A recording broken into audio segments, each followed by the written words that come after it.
Conservation Board meeting for January 4th, 2022. First item up would be roll call.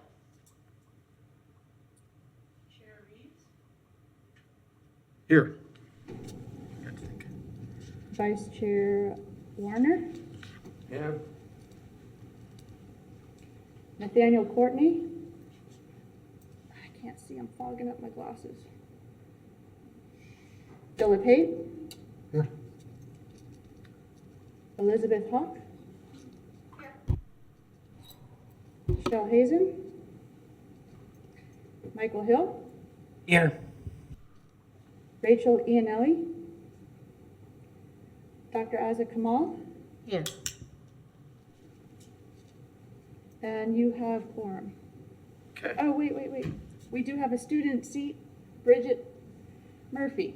Bridget Murphy. Here. It's the first time we've had a student seat in a while. Very long time. Yeah. Okay. Thank you. Next item up, approval of the minutes. Move to approve. I'll second that motion. All right. All those in favor? Aye. Opposed? Okay. Carries. Next item up, public comment. Is there anyone here to speak to an item that's not on the agenda? Okay, seeing none, and Ms. Coughlin, that would bring us to public hearing. Actually, we need to defer 2 items. Okay? So we are going to be deferring PH 5, public hearing 5, Okay? and PH 7. Okay. PH 7 and PH 5.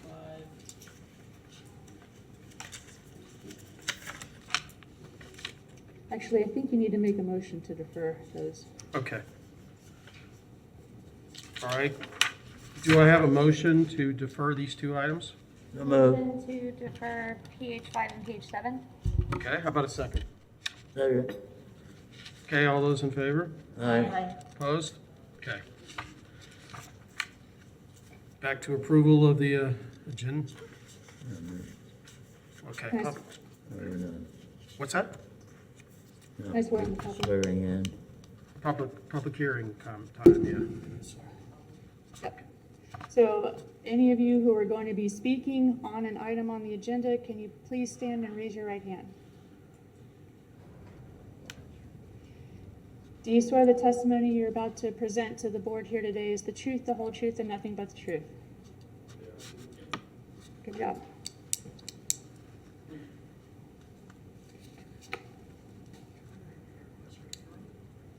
Request for deferral, anyone? Okay. Brings us to the public hearing items.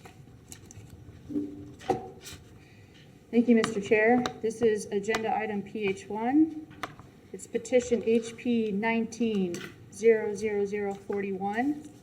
It's a certificate of appropriateness for new construction, but this is actually a revision to an old COA that you already approved in 2019.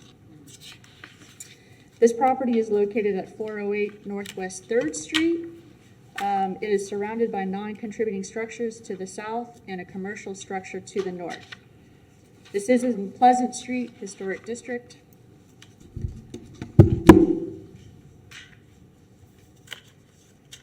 So this builder received an approval for the construction of a new 2-story residential structure in May of 2019.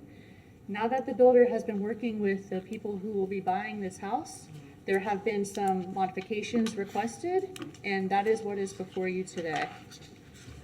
The primary changes from the older approved plans to the new ones include the removal of a rear porch and entry. The rear entry to the house is now going to be at the side in the rear, and the change of window sizes on the north elevation, change of a double door configuration on the south elevation into sliding doors.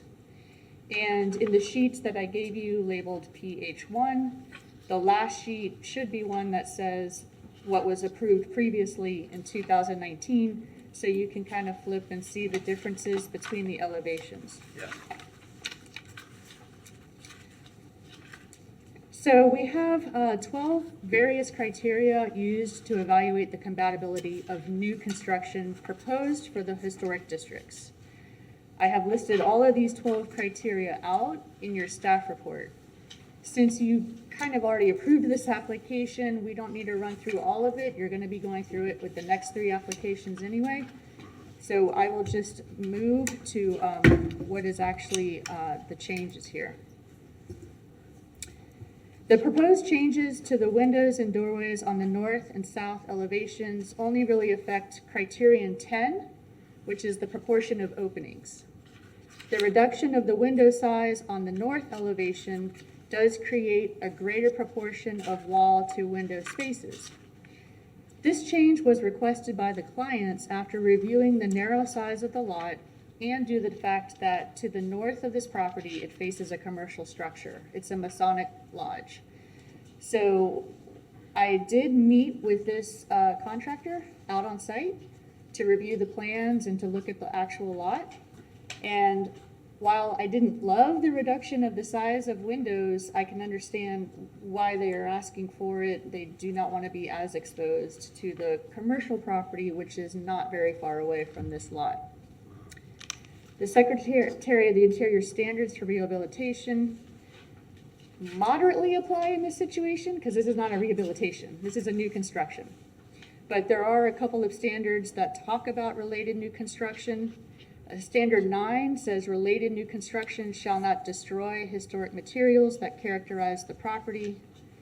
And new work shall be differentiated from the old and shall be compatible with the massing, size, scale, and architectural features to protect the historic integrity of the property and its environment.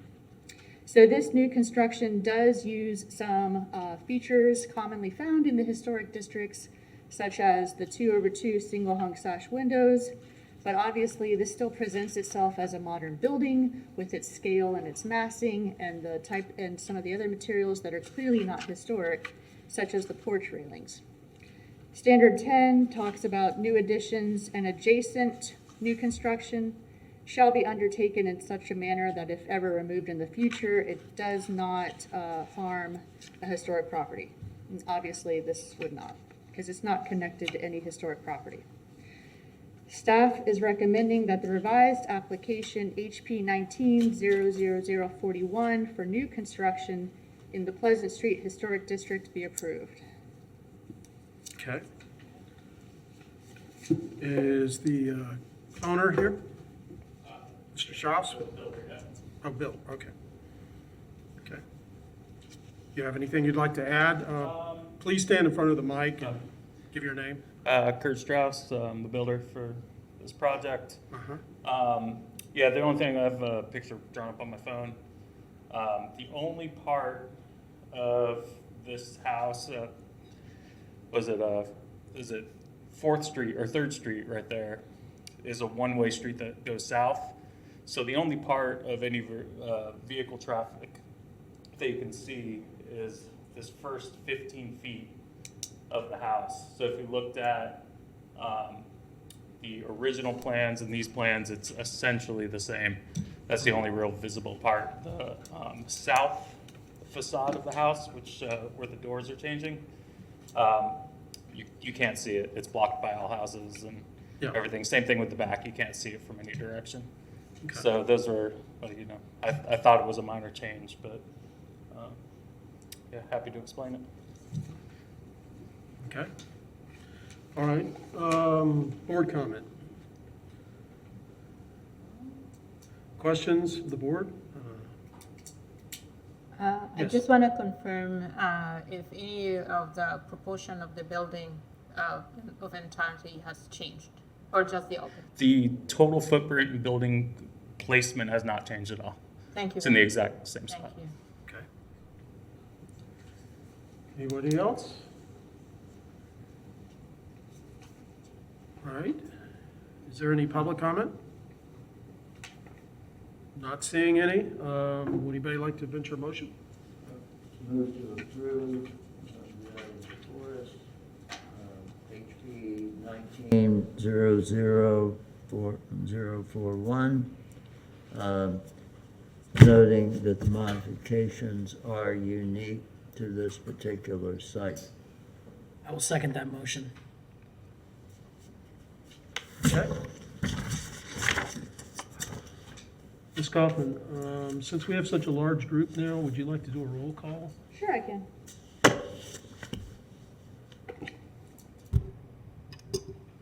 Bill Hay, Actually, is it- am I voting on yeah, you can. this? I don't see a problem with this at all. Okay. Elizabeth Hawk, Yes. Michael Hill, Aye. Dr. Kamal, Aye. Jay Reeves, Aye. Bill Warner. Aye. She doesn't vote. Oh, she doesn't. No. Never mind then. Wow. Motion carries. Okay, thank you. Thank you, Mr. Shaw.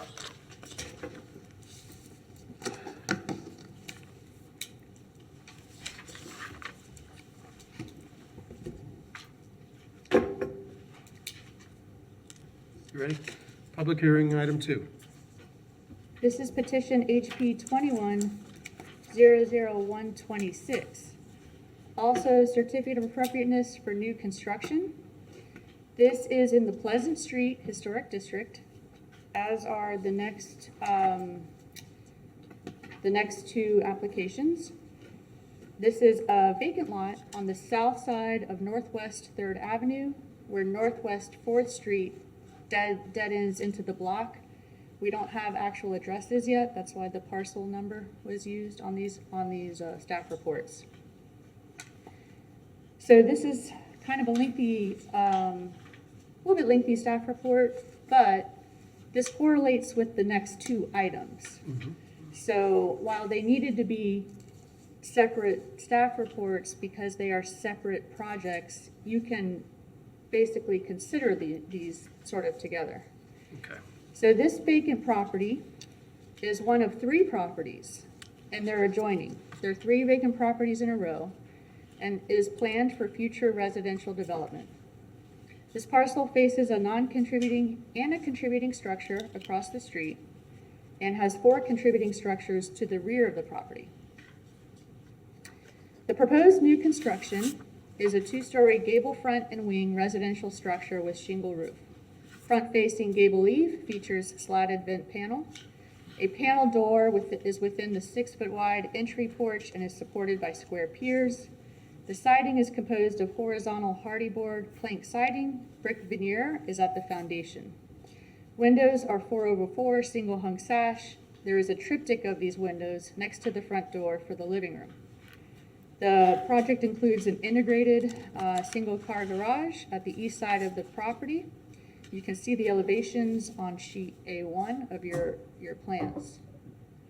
The home is going to have 3 bedrooms, 2.5 baths, total square footage of 1969 square feet.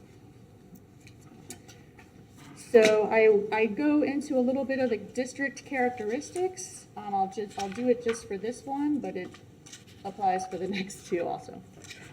The house forms and styles of the Pleasant Street Historic District are representative of those of many American communities affected by the rapid growth of the nation's railroads during the 1850 to 1890 period. Majority of the historic residences in this district are wood frame vernacular structures that reflect the 6 distinctive varieties of house shapes that dominated American domestic construction for almost the first 5 decades of the 20th century.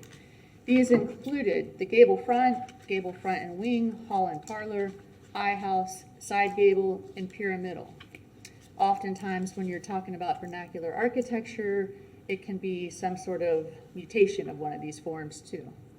The district also contains a number of bungalows and residences reflecting Queen Anne and colonial revival traditions.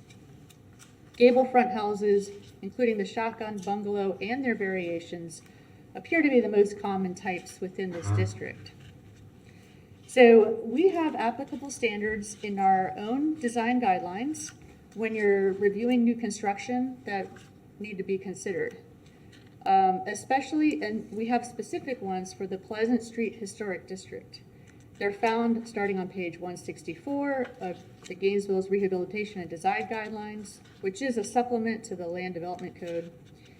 These guidelines help ensure that new construction will complement the historic architecture. With sound planning and good design, new construction can respect and reinforce the existing patterns of a historic district. Good infill design does not necessarily need to imitate the demolished buildings to be successful. Instead, it utilizes significant patterns such as height, materials, roof form, massing, setbacks, and the rhythm of openings and materials to ensure that a new building fits within the context. So the 12 criteria that are used to evaluate the compatibility of new construction are the following. And I laid them out for you in your staff report with like a brief, quick response of how I thought the application met or did not meet that particular criteria. So the first is the rhythm of the street. This is the relationship of the buildings, structures, and open spaces along a street that creates a discernible visual and spatial pattern. So in Pleasant Street, the lots and blocks are primarily rectangular. Lot sizes are typically small with low to medium density. One of the most common repetitive features are front porches. This proposed structure will occupy a vacant lot and thus filling in a gap in the street rhythm. So that we like. We don't like to see a lot of vacant lots in a historic district. The second one is setbacks, the size of buildings, structures, and open spaces and their placement on a lot relative to the street and block. In Pleasant Street, setbacks vary greatly. They can range from some being situated right on the front property line to some being 10 to 15 feet back. Now with different zoning requirements for today, the zoning for this parcel does require a 10-foot front setback, 20-foot rear setback, and 5 feet side setbacks. This project complies with the setback requirements. Height. The overall height of the buildings and structures related to those sharing the same street or block. In Pleasant Street, the buildings are primarily single-story and 1 bay wide. The proposed new structure is 2 stories and 3 bays wide. The immediate structures around this property are 1 story in height, and the massing and height of this proposed building is greater than the neighboring historic properties. I also provided for you right after the staff report in your packet, you should have some photographs of context of what is around these vacant lots. The next criterion is roof forms, the shape of a building or structure, roof system in relationship to its neighbors. In this district, primary roof forms are either side or front gable roofs. V-crimp metal and asphalt shingles are common. This project complies with that because it is proposing a fiberglass shingle roof. A rhythm of entrances and porches. The relationship of entrance elements and porch projections to the street. In the Pleasant Street district, porches are strongly encouraged and should have sufficient size to accommodate outdoor furniture and easy accessibility. And I'm not just creating this language, this is actually in the guidelines. Their widths and depths should reflect that which can be found on other historic buildings in the district. The proposed new structure does maintain a similar relationship of the front door entry and porch to the street. The incorporation of an integrated garage does decrease the opportunity for a porch of any significant size. Walls of continuity. Appurtenances of a building or structure such as walls, fences, landscape elements that form linked walls of enclosure along a street and serve to make a street into a cohesive whole. In this particular district, landscape elements such as that are very minimal. Sidewalks are minimal, there aren't a lot of curbs, and definitely not a lot of walls surrounding properties. So for this particular project, it appears from the plans provided that there are no fences or walls proposed along the front street. The scale of the building is the next criterion. relative size and composition of openings, roof forms, and details to the building mass and its configuration. In the Pleasant Street District, the building scale is relatively small, with one-story residences, low-pitched roofs, proportional bays and openings, and details that reflect the modest character of the neighborhood. This proposed new structure does have good proportions of openings on the front facade, less so on the side facades. In fact, there is very little fenestration on either of the side facades. The proposed structure is bigger in scale than the typical and adjacent structures in terms of massing and size. Next criterion is directional expression, and this is talking about the orientation of the principal facade in relationship to the street. Within the vicinity of the subject property, there are many single rectangular forms which are more horizontal in expression, such as the bungalows. There are some gable end forms that are more vertical in expression. Since there are a variety of vertical and horizontal expressions, the gable end and wing form of this proposed project is appropriate. The next criterion, proportion of the front facade. The width of the building, structure, or object to the height of the front elevation in relationship to its immediate context. The height to width ratios establish a pattern of proportions that follow from building to building, despite differences in height and style. This ratio test can be applied to the facade of any building to check its relationship to structures along the rest of the street or block. Similar to the directional expression, there are a variety of proportional relationships in the historic district.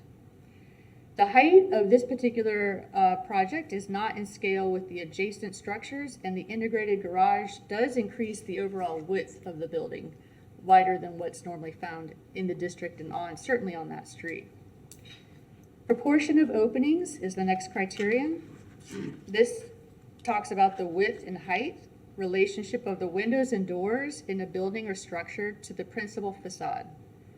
On the primary facade, the width and height relationship of the windows and doors are compatible compared to the opening proportions of other buildings that are within the visual proximity of this proposed building.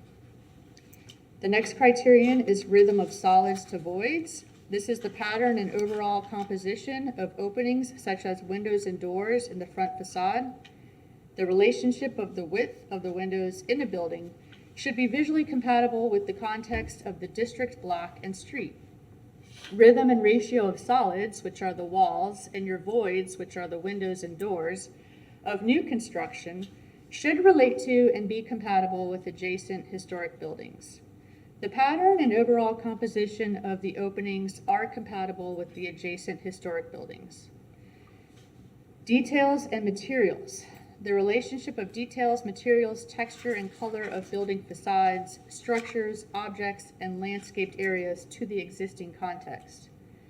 The proposed project is utilizing shingles for the roof, horizontal plank siding for siding, brick veneer foundations, multi-light sash windows. These are all materials that relate to the existing context of the historic neighborhood. And again, new construction, it doesn't quite comply with the Secretary of the Interior standards for rehabilitation, except usually where we're talking about Standard 9. And Standard 9 does talk about how new construction needs to be compatible with the massing, size, scale, and architectural features to protect the historic integrity of the property and its environment.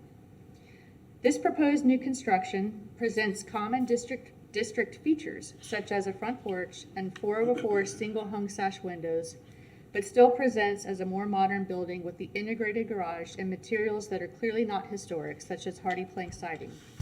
The massing and scale, including the height and width of the structure, is out of character compared to the surrounding historic structures.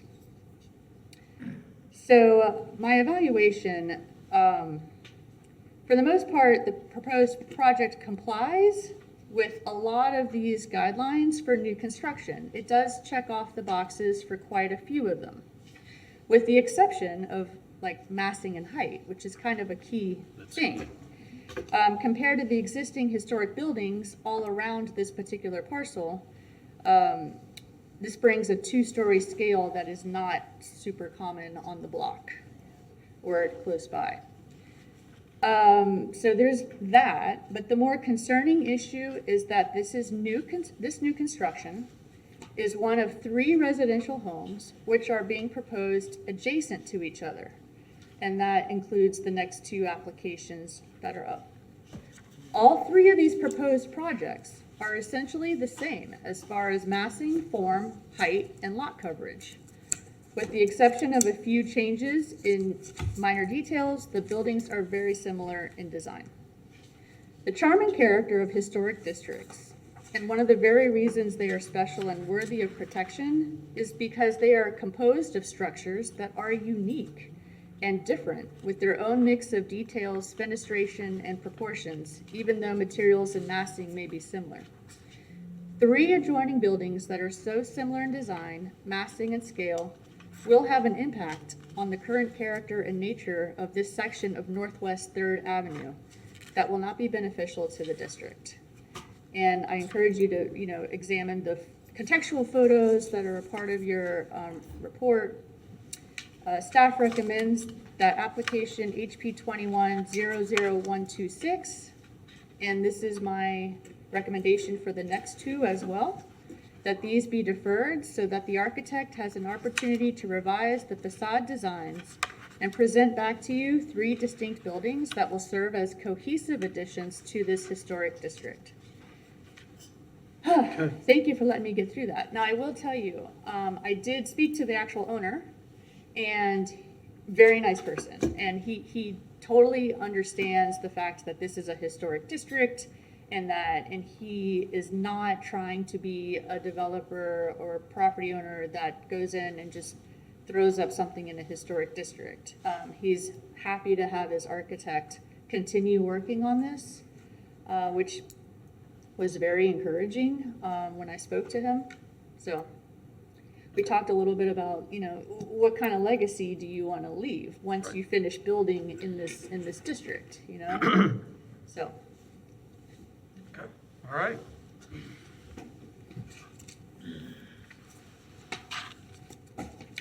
All right, would the owner's representative like to add anything to the presentation? Yes, thank you. I'm Andrew Kaplan. I'm the architect. And my only comment is that I realize that there aren't a lot of 2-story buildings in the immediate vicinity of these 3 lots, but there certainly are in the surrounding blocks. The blocks tend to be more mixed. There aren't whole blocks of 2-story buildings very much and whole blocks of 1-story buildings. So we didn't think the 2-story, and again, these buildings, these 3 houses are partially 1-story and partially 2-story. We didn't think that was so out of scale. But I understand the comments, and I will consider those. And if you have any other questions or comments. Not at this time, we may. You have a question? Okay. I have a comment. I think these are perfectly fine houses for suburbia USA. I don't really think they're distinctive enough for a historic district. My main thing is Pleasant Street isn't just a historic neighborhood, it's a historic Black neighborhood. And when I look at these houses, I know there's a porch there, but to me, the houses in Pleasant Street, the porch is the focus. When you look at the homes, when you drive by the homes, they all have these front porches because porches were very important to especially the Black community for fellowship, for community building. So to me, any home in Pleasant Street needs to have that welcoming statement front porch. I also think they're just too wide. They seem to have 3 big wide houses in Pleasant Street. If maybe one could be narrow, for me, it's not really the height.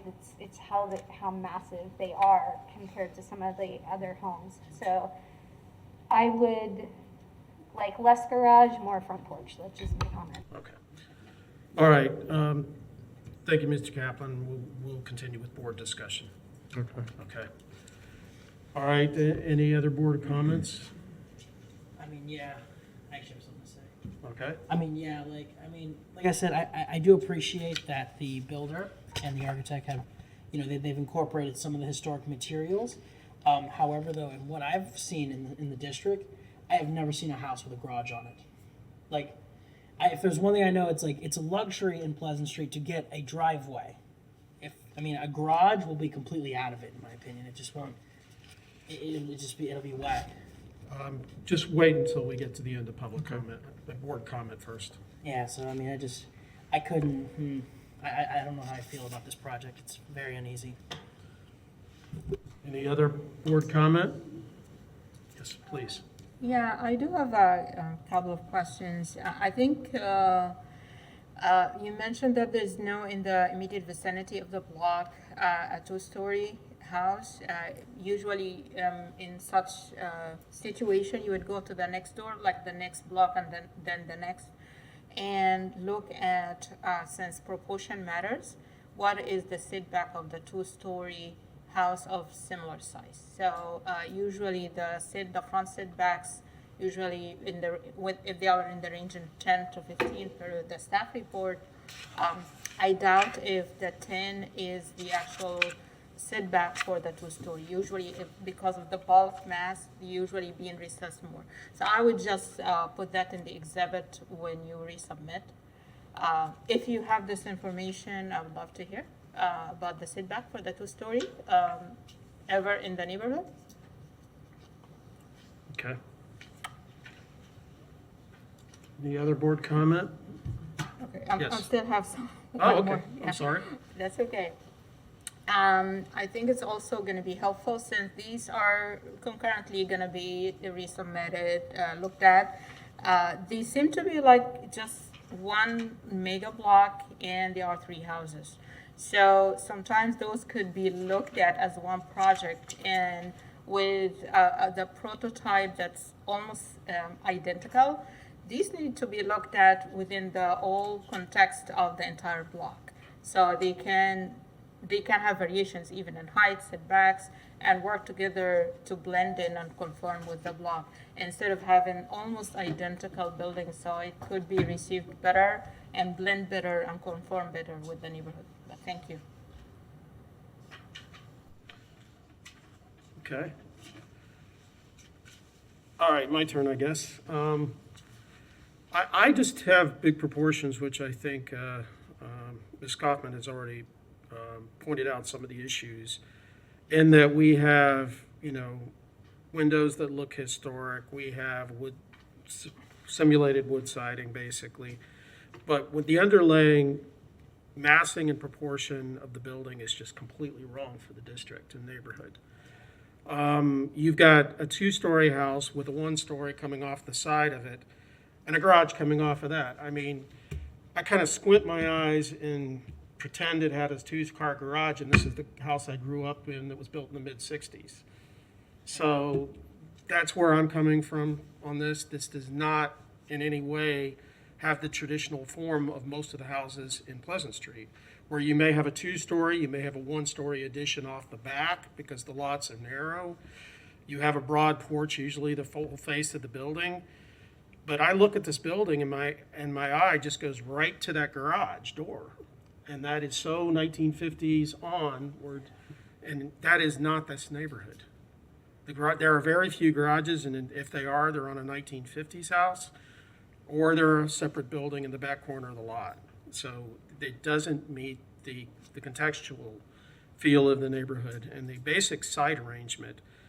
And what really worries me is, I'm not just talking about the first one, I'm talking about all 3 in a row. So that's almost trying to set a new precedent right there. So I don't find it compatible, is my problem with it. Okay, anybody else have comments? Yes, I do. Go ahead. Yeah, I agree with my fellow board members on the look and the feel of the house as opposed to the neighborhood. And is there any way that we can, I can make a motion to defer this, and then maybe we can work on it and we can, Well, I think that's where we're going with it. That's her recommendation. yeah, can I make that motion? It's a little premature. Let's get a public comment first. Oh, absolutely, I And then- apologize. I thought then we we'll were make a all kind motion. of agreement on that. Did anybody else that want to speak? That's good. Okay. I just have one comment. I'll make this quick. To what you said, Jay, earlier. 2-story houses in Pleasant Street, if I'm correct, they're from 4th Avenue going south, because That's where, because that what I found out as doing my research in Pleasant Street, that's where the segregation happened, and that they said that the whites lived from 4th Ave back down, and everyone else lived 4th Ave north, and that's why you can see the changes in morphology in the neighborhood right there at that line. It's all 2 stories from 4th Ave going south, and it's all 1 stories from 4th Ave going north. So, But it is currently more mixed up because of infill right now. well, yeah, of course it is, but I'm trying to think about kind of like with what's happening over time and stuff. So, but yeah, this is just. All right. Is there any public comment? All right, Andy, did you want to address anything like that? Because I know we're moving towards deferment on this. Yes, and I just want to make a comment about the garage. I did design another house in the Pleasant Street neighborhood with a garage that was approved. And it was not a separate building, but it was separated by a breezeway.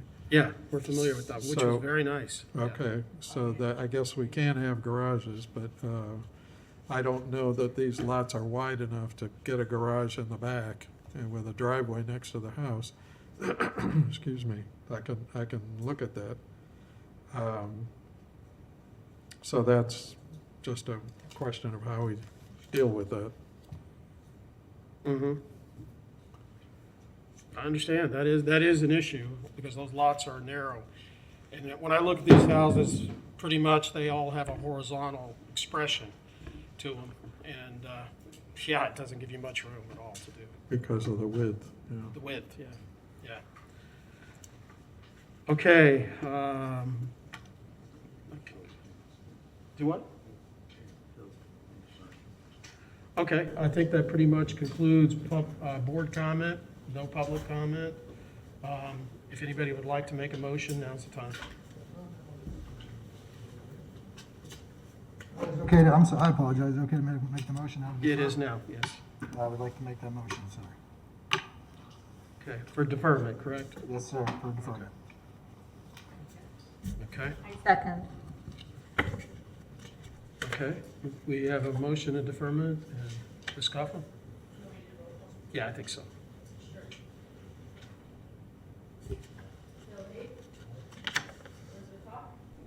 Michael Hill, Aye. Dr. Plum. Jay Reeves, Aye. Bill Warner. Aye. You Okay. couldn't tell I was going in alphabetical order, so hopefully nobody gets offended, so. No, that's fine, thank you. Okay, motion carries.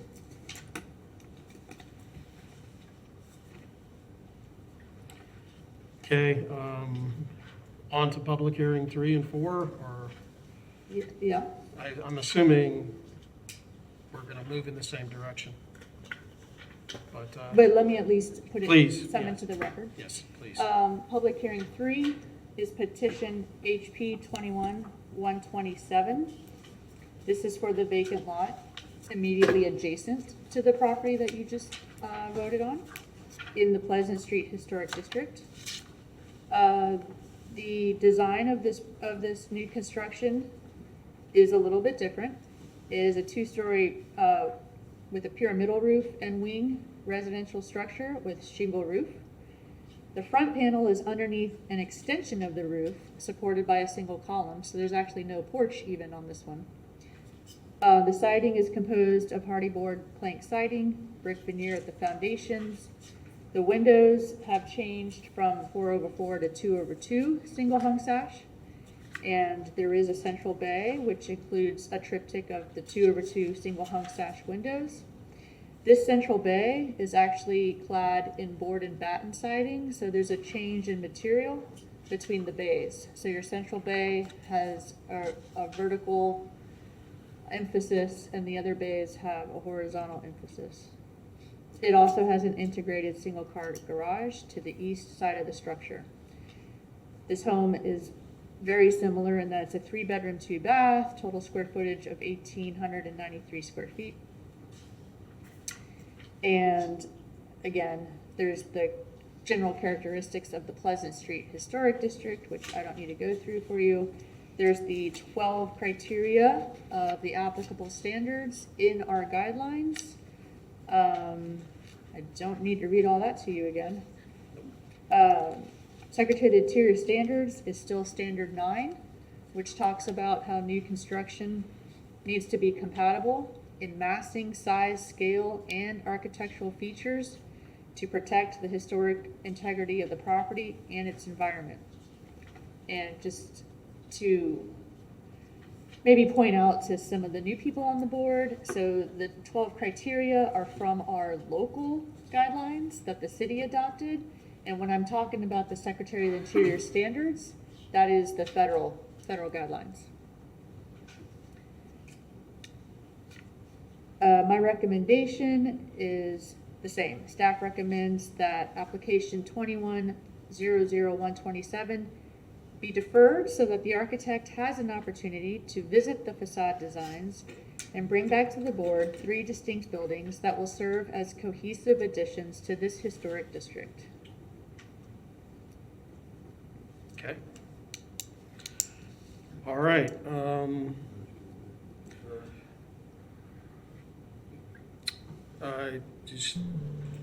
Did you have any further comments, Mr. Kaplan? Okay. Any public comment? Okay. All right, yes, I think we're ready for a motion. Move to defer HP 21-100-133. Okay, Second. Is that the right name? Phil Hayes, Yeah. Aye. Elizabeth Hawk, Aye. Michael Hill, Aye. Dr. Kamal, Aye. Jay Reeves, aye, Bill Warner. Aye. Motion carries. okay. Brings us to public hearing number 3. This is actually public hearing 4. Oh, I'm sorry, I'm off. Petition HP 21-00133. This is certificate of appropriateness for new construction. This is the 3rd vacant lot of the adjoining 3 lots in Pleasant Street.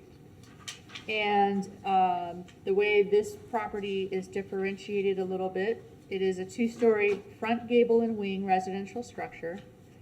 The front panel door of the central bay is again within a modest 6-foot entrance porch, supported by square piers. It is horizontal hardy board plank siding, brick veneer at the foundation.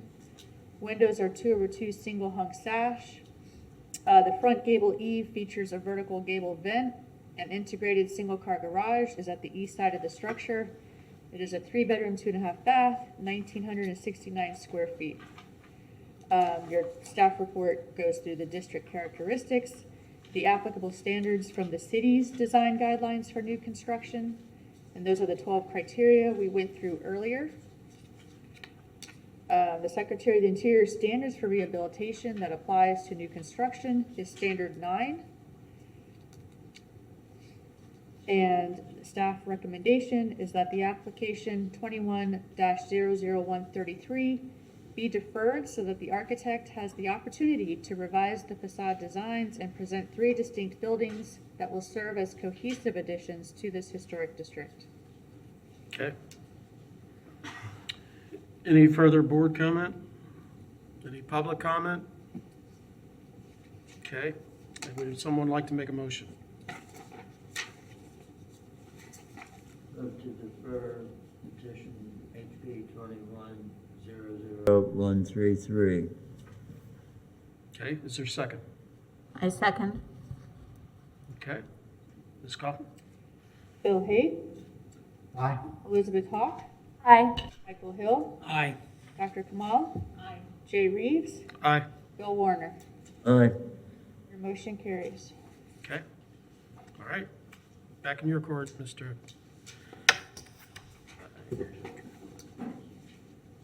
Okay, Public hearing 5 is actually one of the ones we pulled at the beginning. That is because a certificate of appropriateness was submitted for another new construction. And turns out there is an existing historic building on that lot. okay. Minor detail. Minor detail, indeed. they did not realize that, anyway. Public hearing 6 is petition HP 21-00137. This is a COA to remove the non-historic front stoop and the construction of a new front porch and rear deck. This is at 617 Northeast 6th Street. This is in the Northeast District, also known as the Duck Pond. Date of construction, according to the property appraiser, is 1929, but actually we know it was at least 1913 because it shows up in the 1913 Sanborn maps. So yeah, nice old property. Probably. This is a one-story side gable frame vernacular house with a steep pitched roof and central dormer, clapboard siding, and interior end brick chimney. The gable eaves features slatted vents.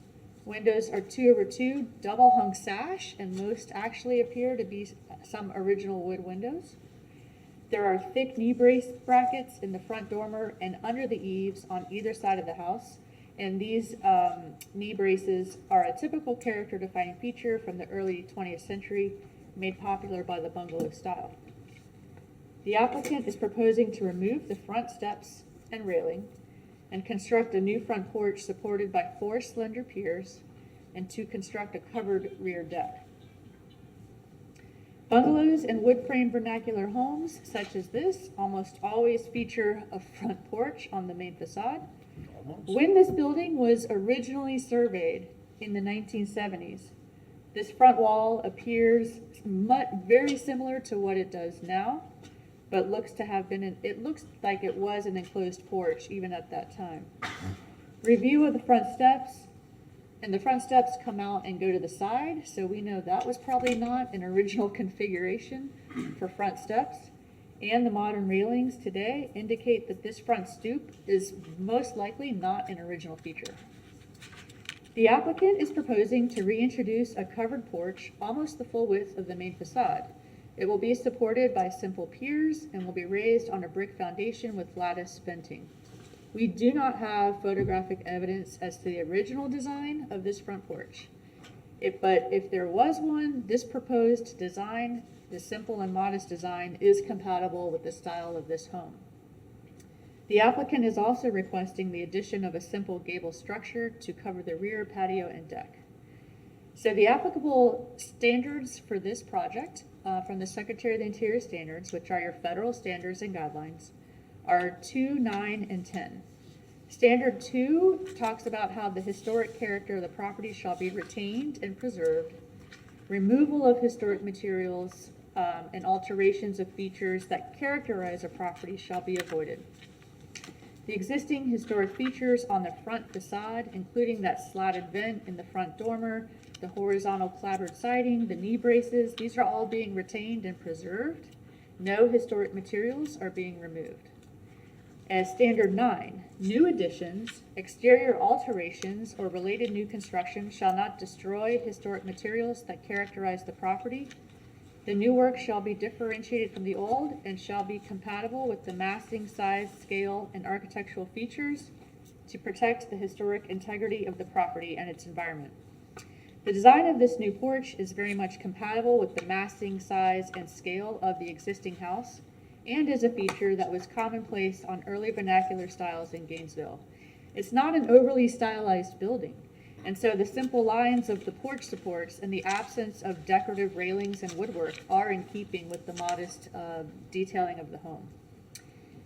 Standard 10, new additions and the adjacent or related new construction shall be undertaken in such a manner that if removed in the future, the essential form and integrity of the historic property and its environment would be unimpaired. If the porch, for whatever reason, needed to be removed in the future, I don't think it would be super detrimental to the original historic property. Staff recommends that the application HP 21-00137 for the removal of front steps and the stoop, the installation of a new front porch, and rear porch deck cover be approved. And the only reason I don't talk a whole lot about the rear deck in the staff report is because it's to the rear and it's not really visible from the street, and it's compatible with the original house. Right, it could easily be removed as well. Okay. All right, is anybody would like, okay.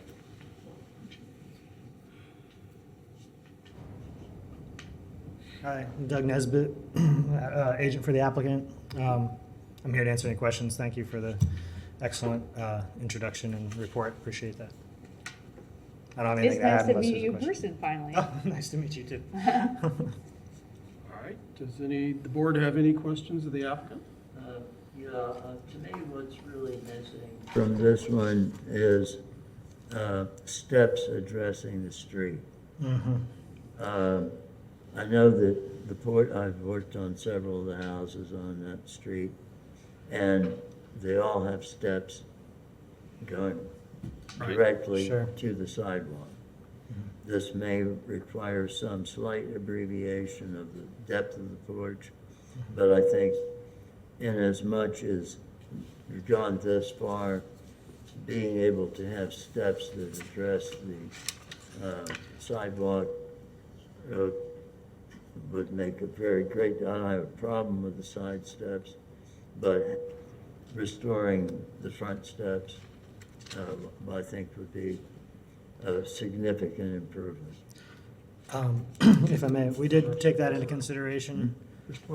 Yeah. But Yeah, the front of the lot is actually heavily landscaped currently. Right. And because of the way it's been historically used with the existing stoop that goes off to the side, that's the path of travel for the current driveway, and that's also where the current curb cut is for the drive. And the entire front of the house is currently landscaped. There's no hardscape, there's no sidewalk, and there's actually a few large shrubs and plants. So that's the reason we didn't go that direction. I thought that the board might have that as a suggestion, and it was taken into consideration, but because of the current conditions of the front yard, that's why we elected to present it this way.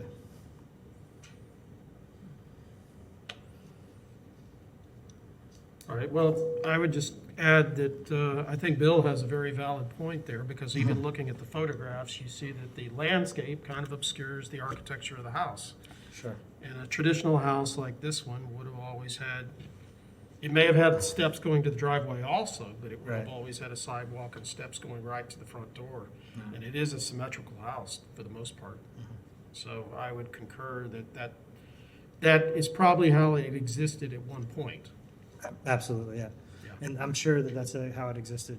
You know, if there was a porch there, which do we have a photograph of that you mentioned? No.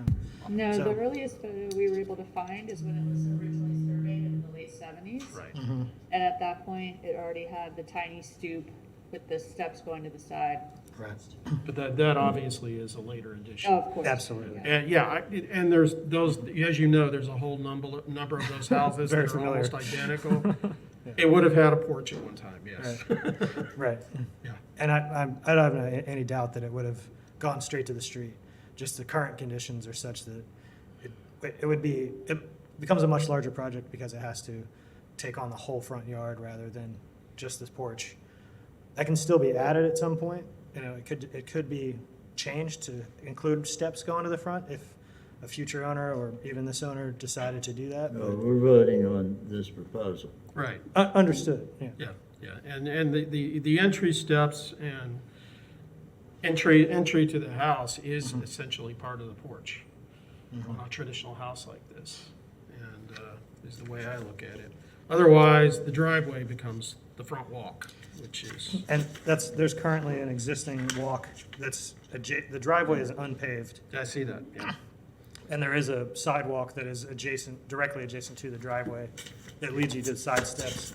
We were trying to utilize that existing sidewalk as well, and that lines up with the proposal to have the steps go to the side. Well, you have numerous precedents in that group of houses. I understand, yeah. Okay, other board comments?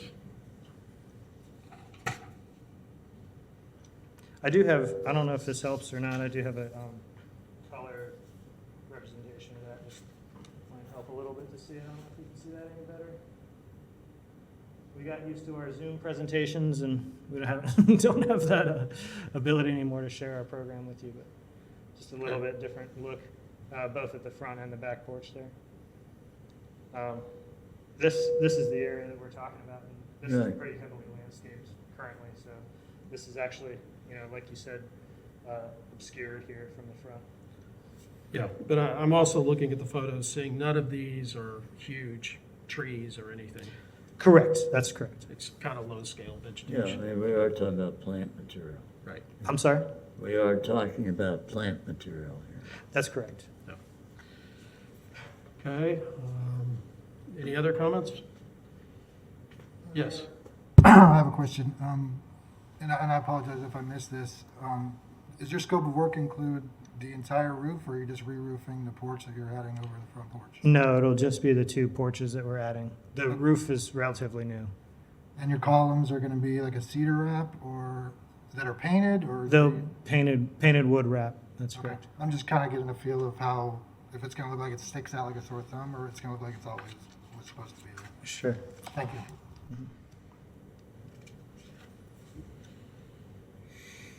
Okay.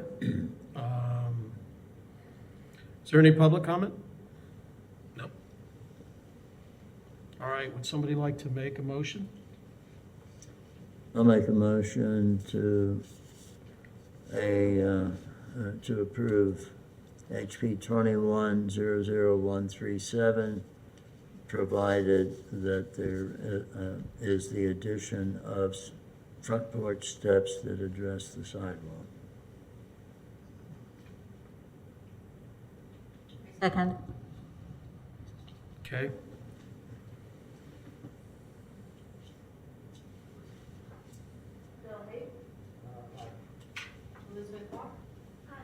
Michael Hill, Aye. Dr. Kamal, Aye.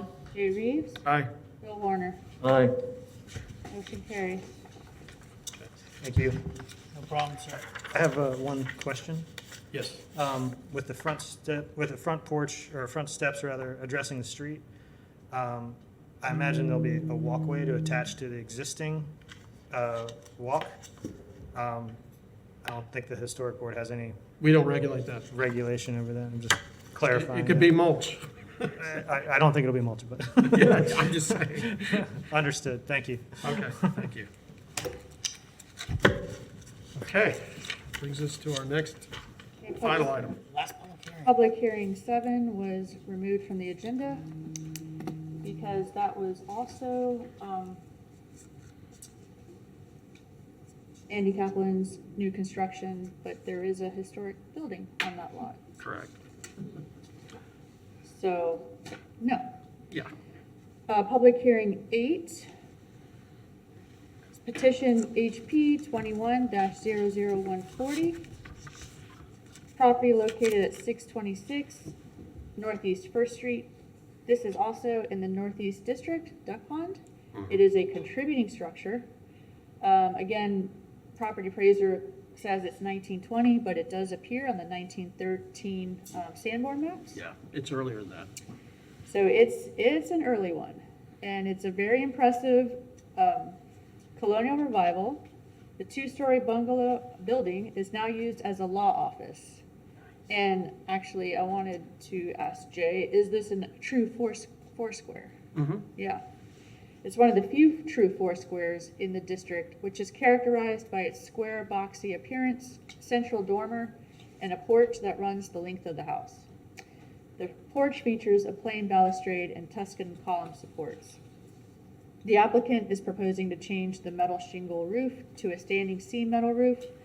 The roofer has inspected this roof and has determined that there are possibly actually 3 layers of roofing on this structure that have been put on at one point or another right on top of each other. Right. And so he thinks that the house has shingles with wood shakes on top of that, Yep. with metal on top of that.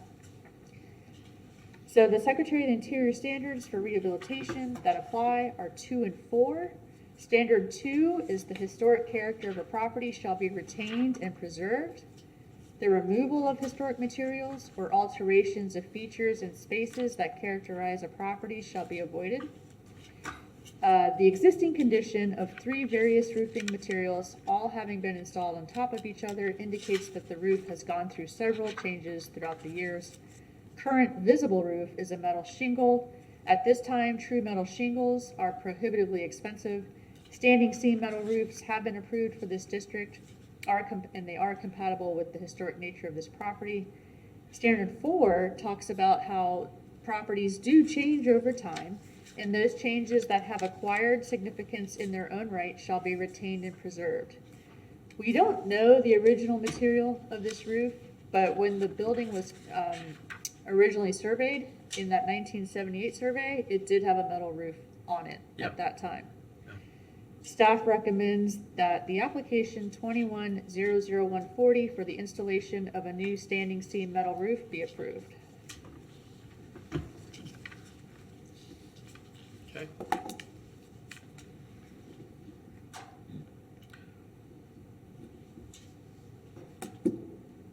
How y'all doing? Good, how are you? Good. So I did reach out to several people just to try to get. Would you give us her name, please? Oh, yeah. Who you're with? Yeah, my name's Stephen Holst. I'm co-owner of the company. That's my brother. That's the other half of the company. So I did reach out to several people. I deal with floor metal manufacturers. And like right here, this is from one of them stating that they don't even supply metal shingles anymore. Yeah. The one out of the 4 that I did speak to, which is Gulf Coast Metals, they're down to like 2 shingles that they would supply. But right here, I have just the correspondence on the, so on the 15th of November, I spoke to John Stuckey and asking him if he could give me a quote on it. He said, send me everything you have. So I sent him the cut list, the panel list, basically everything I sent is like 4 attachments. Sent him everything that I sent my manufacturer, aerial views, everything, the whole 9 yards, to expedite the process of getting a quote for the metal shingles. Called numerous times, didn't hear anything back. You can see on this paper, it's just basically like a screenshot of my email. Yeah. Yeah. So on the 20th of December, I basically just responded, saying any update. Again, we had followed this up with multiple calls, and just after the original conversation, didn't hear anything from them. That was basically it. So, I tried to get, a quote for metal shingles to compare them against the 2. I just didn't have any luck. Okay. And that panel right here. So this is what we are proposing. Yeah. Which is, standing seam panel, concealed fastener. Okay. So, Who's the manufacturer on that? Reed's Metals. Okay. And that is a standing seam? Yeah. Yes, I sir. see it. I see that now. Okay. Just for your information, there are companies, because the church tower down the street, I did that a few years back, and one of the biggest ones is, I think it's Barringer Metals out of Texas, that has the shingles. Yeah. Yeah, they still make them, but they're expensive is the problem. Yeah, and that's what I was trying to do is, show the different costs, but Right. geez, I only deal with a few people just because I have a relationship with them and I can trust them, Yeah. And so those are the people who I reached out to. Okay. And Ms. Kaufman, for your information, we did redo a porch down the street from me on Fifth Avenue last year with those same shingles.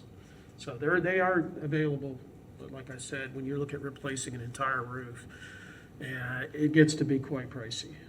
It can be a feasibility type thing. Okay. Could I say one thing? Sure. So a year ago, I probably could have got metal shingles from all 4 of my guys. Since then, Yeah. just the cost of metal is just everything's Everything's going through the roof, yeah, literally. Yeah, yeah. Because at one point, all 4 of my manufacturers offer metal shingles, Sure. but now 3 out of the 4, they're not even messing with them. They're Yeah. just, Well, let me just ask you a question, just because of the fact I am knowledgeable about these roofs, Yeah, owning 2 of them. of course. Are the leaks pretty much throughout the roof or just at the flashing areas? No, so it's kind of hard to tell because there's so many layers. So I'm 100% sure there's 3 layers. I just forget Yeah. and what layer they are. I just know that the metal shingles are on top, but there's definitely a layer of shingles and there's definitely a layer of shake. Yeah. And I've been in the attic, and it's just hard to tell where the leaks are coming from, just because Gotcha. whenever you're going through so many layers, it'll hit one layer, and it could, you know. These old Preston shingles, generally they're and I think this roof matches what's on mine. It's galvanized metal, so it actually has a real good lifespan to it, but you have to keep paint on it. And where it usually fails is the flashings go first, or where it was surface nailed, which is. It's been coated multiple times for sure. Yeah.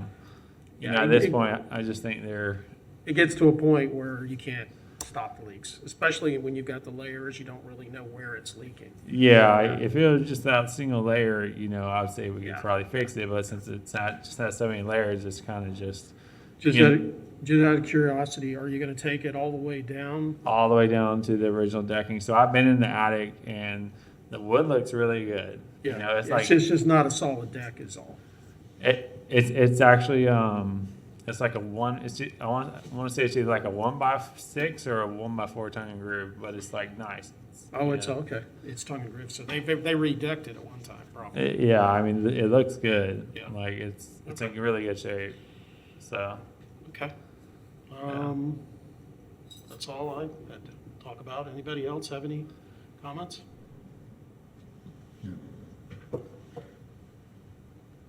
That's all. Okay. Hate to see another one go, but I understand. I get it, man. It's a beautiful shingle. Yeah. It really is. Is I wish I could save them. Which I'm gonna try to, but I was going to ask if there was going to be any salvage done. we're gonna try. But Yeah. I don't know how that's gonna It go. gets to be a problem. You got to weigh labor against what you can actually salvage. Exactly. Yeah. Okay. All right. Okay. Okay. We have any public comment on this item? Not hearing any? Move to approve HP 21-00140. Is there a second? I will second that motion. Okay.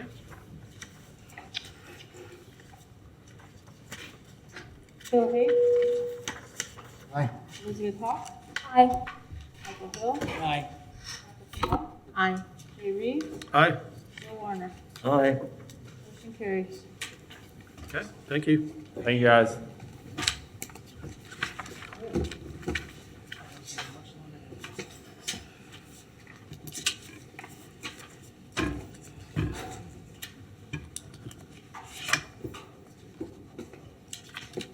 Thank you for bringing props.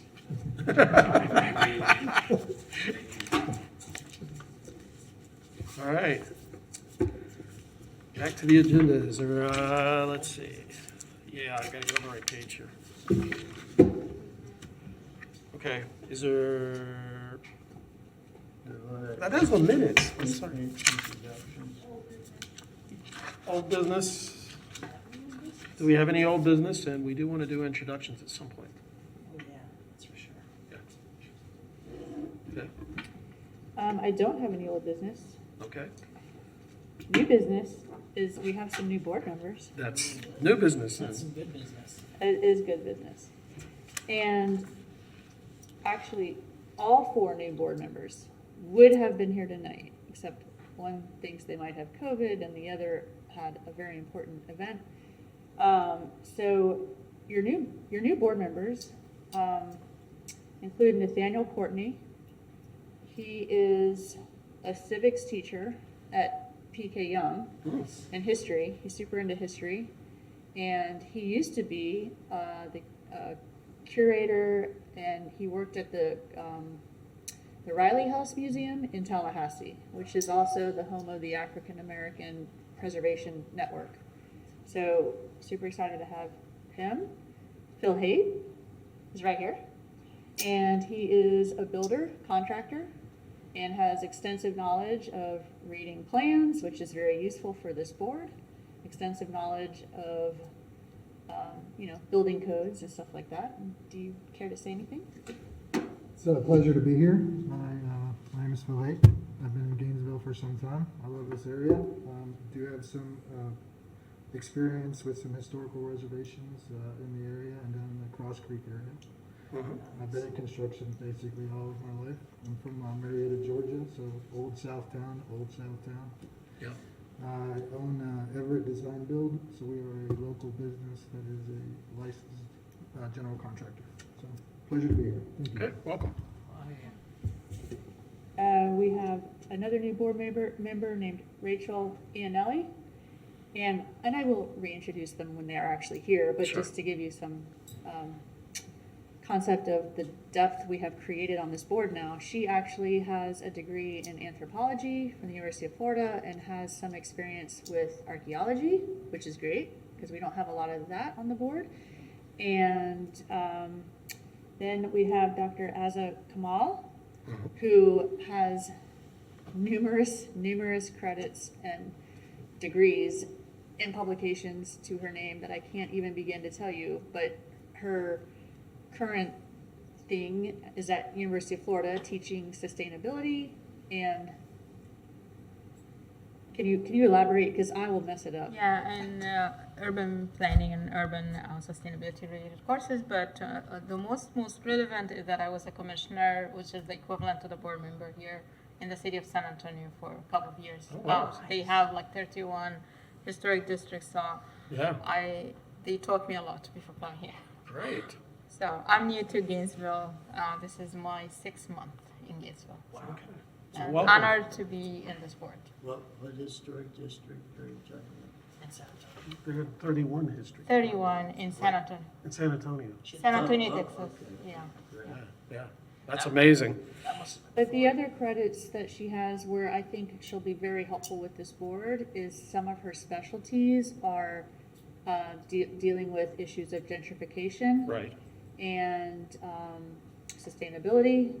I did also some documentation, digital documentation Sure. of World Heritage Sites and the missions, the 5 missions in San Antonio, Okay, which was funded by the University of Texas. okay. That's great. So yeah, that's our new crop of kids. Okay, who is our student member? And our student member is Bridget Murphy. And do you want to tell us a little bit about yourself?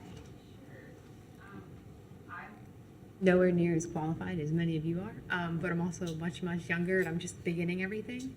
So I'm currently a student at UF. I'm in my senior year. I'm studying, majoring in sustainability in the built environment and minoring in urban planning. So we may run into each other back at UF.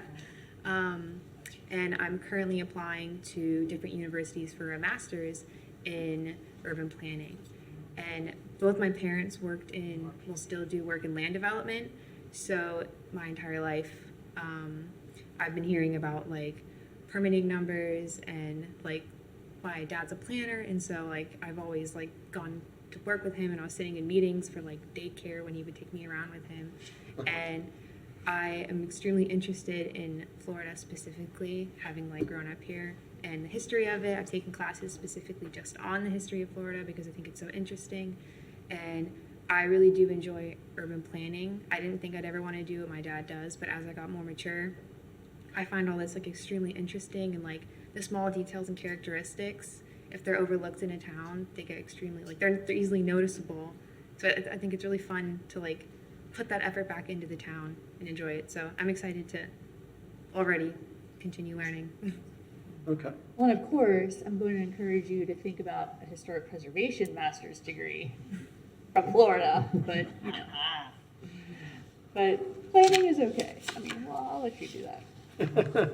I'm also thinking like coastal development. I'm also interested in like port planning and like my mom's boss is the